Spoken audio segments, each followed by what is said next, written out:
Dr. Geoffrey. I have a tech company. Our main goal is to do upskilling for those who either want to get into tech, those who want to use tech to complement what they're doing, or those who start a whole new career in tech. So some of the programs we do is data analytics, data science, coding classes that happens for anyone from the age of 5. Our intention is to make sure that AI becomes part of Kenyan system. Because I believe it's through education, through technology, through adoption and acquisition of technology that we are here going to change the face of Kenya. So I'll tell you more about what we're doing, and I'm excited because the conversation here, not only close to my heart, but is so critical for the future of our generation to come. You specialize in the edtech sector. Obviously, with the digital jobs, there is a need for upskilling. What are some of the initiatives that you're taking?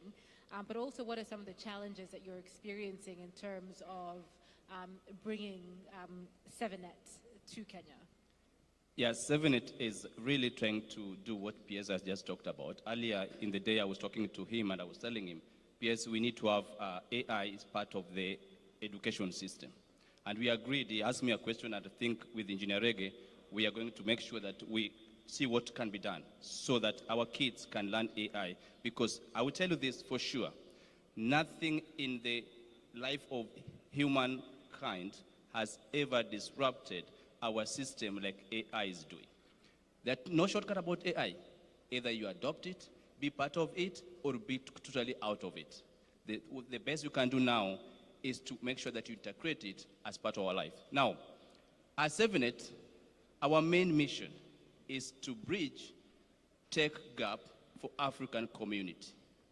Now, there has been a challenge that Africa does not compete with other global nations. I'll tell you, statistics says that 9 out of 10 African child or African children do lack basic literacy, and that includes IT.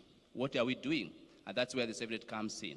I grew up a young man at the age of 12, lost my parents, grew up in the village. It was so hard to get myself to school. Today I'm here talking about a child who went to school, became the best child in primary school, the best child or student in high school, went to do a diploma degree, master's and a PhD.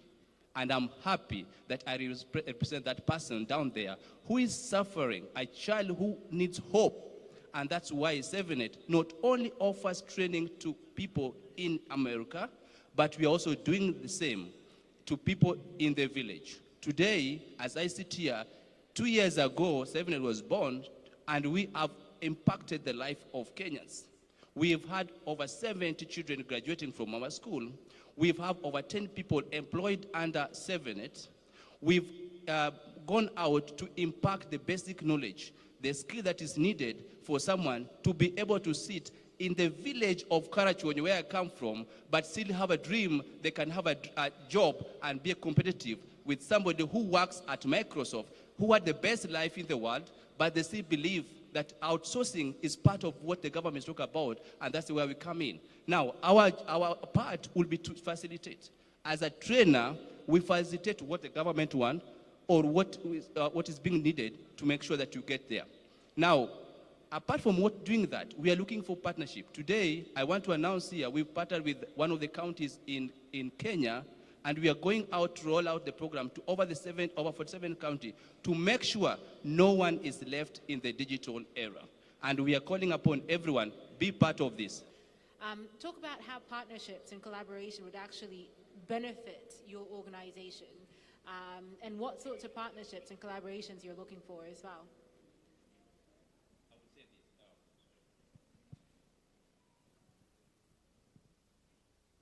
Yeah. So one of the ICT opportunities available for anyone in Kenya and here is partnership. Now, apart from partnership, there are many ways. You talked about something very important.